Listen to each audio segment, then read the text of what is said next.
Hi, good evening once again for the second episode of this vlog for the youth and young adult of St. Mark's here in Pakuranga. And I have here still Joseph and Ryan from Holy Cross Seminary and from the Marist Seminary. Both are in Ponsonby in Auckland, and they're here with me to go on with the topic of that's very relevant nowadays, especially for young people. And that is, how do we cope with difficult times, especially when we are in a situation like what we had recently with COVID lockdowns and everything. So, Joseph, your family is in Wellington and you're here in Auckland, and there are times when you're not allowed to travel. So, how did you communicate with them, and how did you feel about? How did you survive the COVID-19? To be honest, it was very hard. I'm not gonna lie. It was my first time being outside of my family home because I moved to the seminary, but yeah, so it was definitely a challenge that I didn't expect in my first year. What was really good was actually being able to call them, being able to just video call, even though the physical presence was not the same, but having to hear their voice and being able to see my family, especially over long distances, is actually so great. And Ryan, you've been here in New Zealand for what, 4 years? 5 years. Getting to 5 years, and you've been away from your family, and you're supposed to go home this end of the year, but now with COVID and everything. So how are you coping with it? Well, it is what it is. So I have to accept the reality that we have COVID, and I'm not able to go back home, but through the help of technology and because of technology, I'm able to communicate with them on a daily basis. And even when I was here, I do call them because, of course, I'm worried about them because both my parents, my mom and dad, they're already senior citizens. But one thing that really helps me a lot is prayer and rosary. And the prayer technique that I just learned from Brother Mark, which is the 𝐏𝐸𝐴𝐚𝐬𝐭, it's more on meditation and feeling the presence of God. So with those ways and methods and approaches, I was able to cope up with it. Someone said to me recently that if everything fails, I would like to thank my faith, because the only thing that I can hold on to. And I've met a number of people who have lost their jobs, lost their loved ones during the COVID, and I've done funerals as well. There are only 10 people in the church, and I wish we could, increase the number, but because of restrictions, we cannot. But with the aid of technology, we were able to live stream the funeral to their loved ones overseas. But it's still being in that situation where you cannot get the support from your loved ones because of the lockdown, it's the burden becomes double. But they said that because of their faith, it helps them to hold on to something. And I think this is quite important for our young people, to hold on to your faith, because when everything fails, you have your faith, you have your God who is always there next to you. And I suppose that's one thing the world should know, that we are in this journey together, and we're not alone. And we are not alone. Because if to everyone leaves you, we have God. It goes to that idea of like, why does all this bad stuff happen if God is good? But I think there's like a good theologian, I forgot his name, but he has this idea that instead of asking why is all this bad stuff happening, you ask, where is God in this? And it's a good avenue to really kind of find purpose again, especially in the things that you just can't explain. But it's your faith that will find God, and because I truly believe that he's present. Often the analogy I come up with to explain suffering is, if you imagine a rainy day, sometimes we forget that we can hear all the hail and the rain, all the thunders, but it's, even though it's a day, behind all those clouds, the sun still shines. And sometimes it's really easy to forget that when it's so obvious in front of us what's hard. I remember a good friend of mine was an atheist, or claims to be an atheist, and then this big disaster happened back in the Philippines, and approached me and said, "But where is God in all this?" And I kind of like laughed at him when he said that, because I said, "Why did you suddenly mention God? I thought you're an atheist." You know, I said, "Where is God in all this?" I'm like, yeah, that's a good question. It's a good question. Where is God in all this? Where are we in all this? And then suddenly realize, when disaster happens, suffering happens, there are people coming together.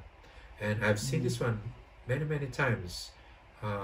During the lockdown here in St. Mark's, people were so generous to give their tin cans, and you were here, Ryan, collecting the donations from Vincent de Paul, and then we put them all together, and the little that we have, able to help hundreds of families during that. And you know, the funniest thing is that me and Tom, the other seminarian, we were actually put on pastoral in Venice.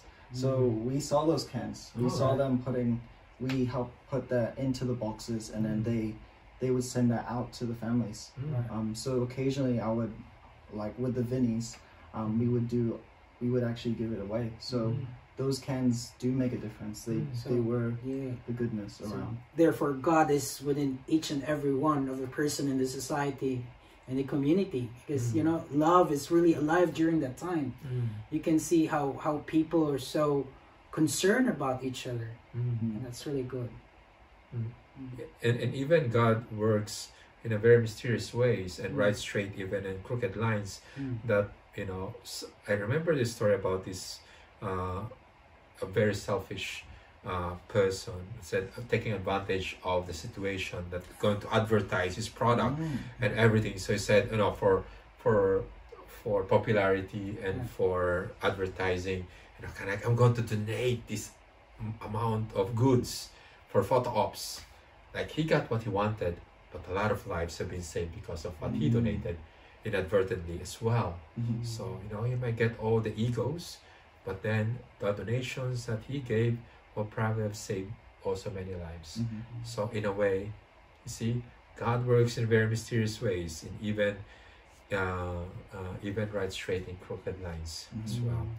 So what else can we help our young people, especially when they're facing crisis in life?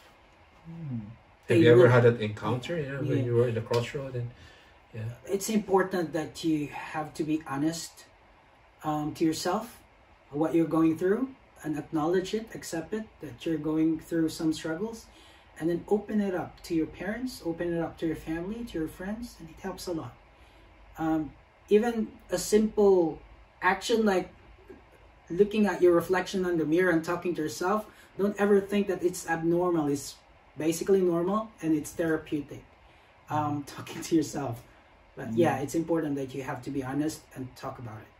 I do that one every time. Like, look at me, Father, you're handsome. Every morning. You're God's creation. Wow, God is beautiful. But don't lie. The mirror doesn't lie. Yeah, but it's also important if people come and talk to you, and sometimes you get this one too, like, hey Joseph, can I talk to you? I think it's an opportunity to be a good listener. You don't have to give them advice, just be there and be a soundboard. I said, don't be a hero, like, or say to them like, what have you done again? Or say that, you know, that's terrible. That's you know, it's good to be just a good listener, isn't it? Right. And it is very timely to our new name, right? St. Mark's what's that? Missionary Catholic Missionary Parish. So that would be your mission in life as a Catholic, as a Christian. That would be one of your missions in life, to be able to hear out and listen to the people who are really in need of a friend to talk to. So yeah, in that way, you can spread God's love, you know, and tell that person that God loves you, and you'll never be alone, and in times of crisis. You know, if we don't see God's presence or God's hands in that situation, just trust His heart. Yeah. One of the best advice that I've got from one of the psychologists before, he said, you know, be a friend. And being a friend is sitting next to a person, say nothing, and then walk away feeling it was the best conversation you ever had. Sometimes the ministry of presence as well, you know, and people will feel that you're there even if you don't say anything. And I learned this one quickly when I was a chaplain in the hospital in Middlemore. It's the ministry of the presence. I don't know the people over there because I was new, I was young. The doctors are probably, you know, conquers the alleyways and then the nurses on the walls and everything. And I was a stranger in that place. But I keep walking, keep smiling, keep greeting people. And then eventually, you know, I was sitting there alone in the cafeteria. One doctor came to me and he said to me, "Father, thank you for being here." And I said, "Oh, first time I had some doctor came in and sat and say thank you to me." And he said, "Yeah, we don't often talk to you much, but knowing that there's a priest around the hospital, we are comforted that when we need you, we have someone to call," which is very reassuring of ourselves. I didn't say, you know, anything to them, but it's sometimes your presence helps them a lot. And then not a couple of weeks ago, a guy came to me and said, "Father, you probably don't remember me, but I'm one of those you know, who comes and pray at the spiritual center when I was still a student, when I learned to become a doctor. And now I went to Otago and then came back and now I'm a doctor." And I said to him, like, "Yeah, so how is it? You're back in Middlemore?" I said, "Yes, Father, because I was really inspired by you and your team, you know, walking and going, visiting patients. Now I'm working in the mental in the mental ward, and you know, your presence there really means a lot to us as well."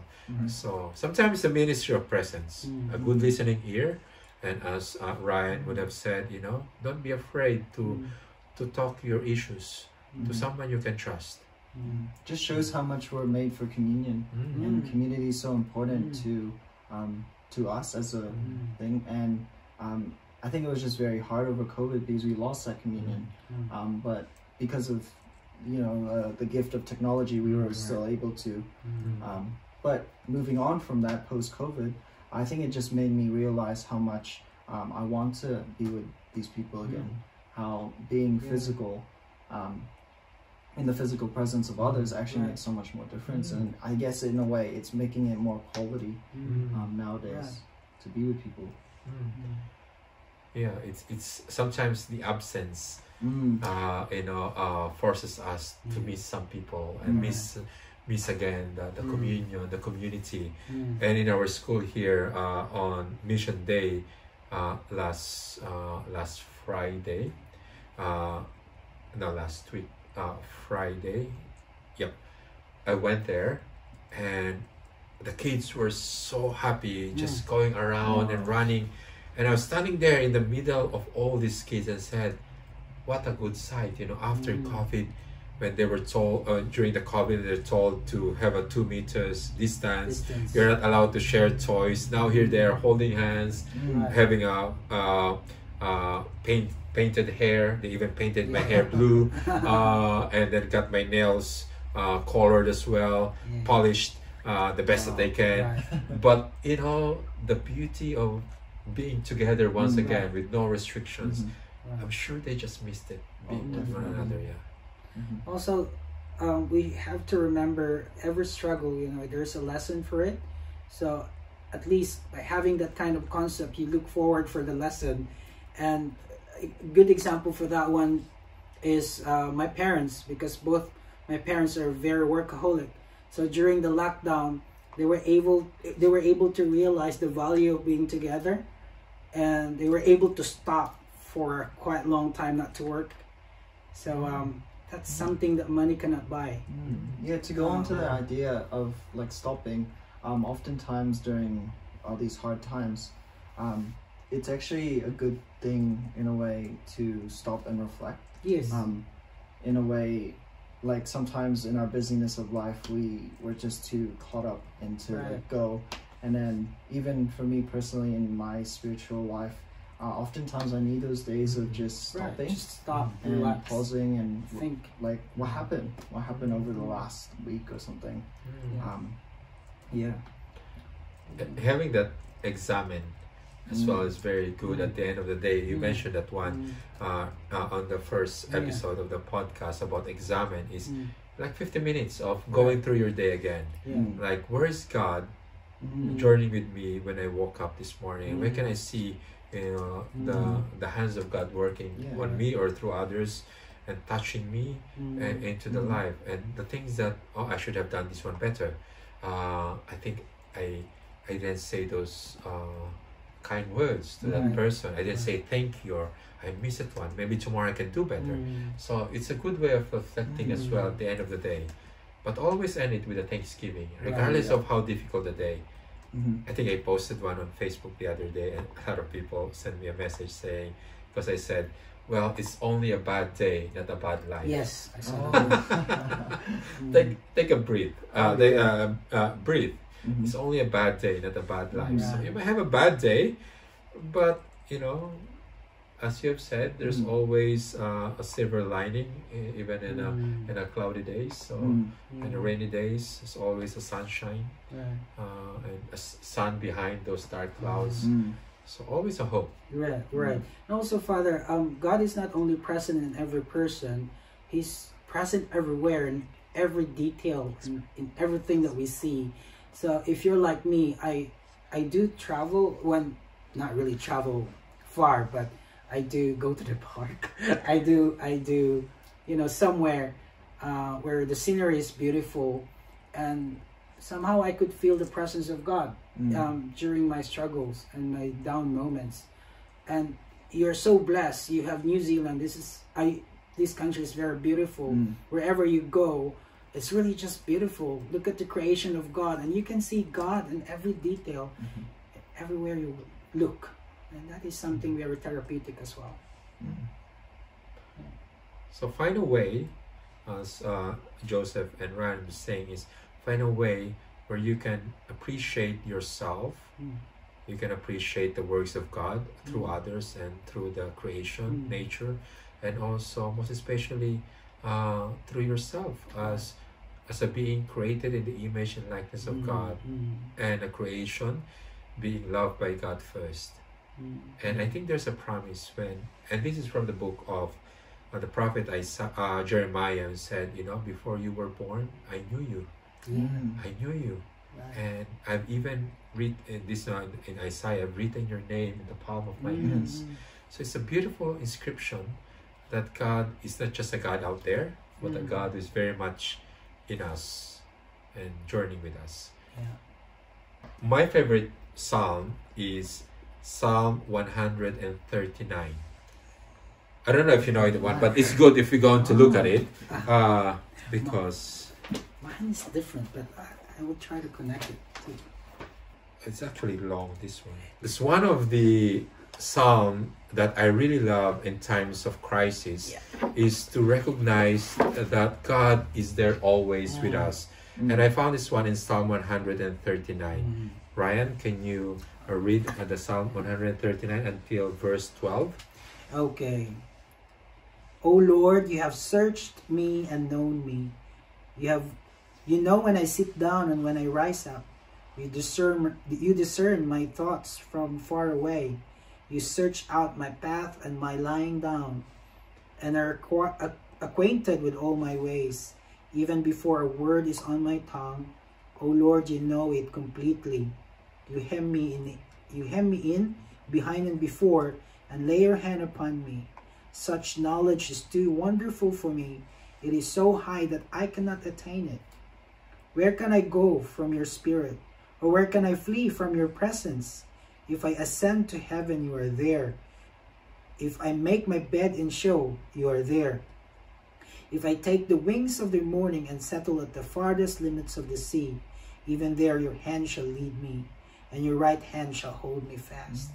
If I say, surely the darkness shall cover me, and the light around me become night, even the darkness is not dark to you. The night is as bright as the day, for darkness is as light to you.